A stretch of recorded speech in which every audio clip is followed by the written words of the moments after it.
भगवान शिव देवी पार्वती को समझाते हैं कि कौन सा पुत्र माता पिता के लिए दुख का कारण बनता है। यह कथा न केवल धार्मिक संदर्भ में आधारित है बल्कि आज के समाज में भी गहरी शिक्षा देती है। तो चलिए कथा को प्रारंभ करते हैं।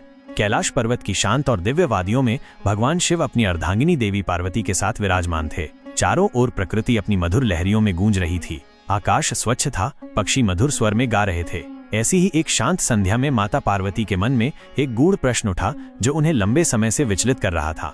उन्होंने भगवान शिव से पूछा, नाथ, संसार में संतान को भगवान का रूप कहा गया है।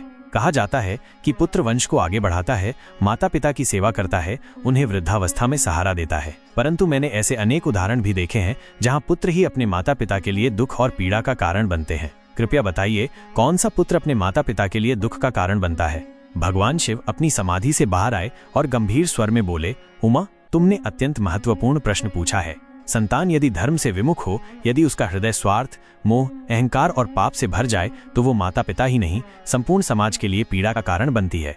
माता पार्वती ने विनम्रता से कहा, नाथ, कृपया मुझे विस्तार से समझाइए। मैं जानना चाहती हूँ कि एक संतान किन गुणों से युक्त होनी चाहिए और किन दोषों से युक्त होकर वो माता पिता को दुख देती है। भगवान शिव ने मुस्कुराते हुए एक कथा प्रारंभ की। प्राचीन काल में एक महान ऋषि थे, वसु।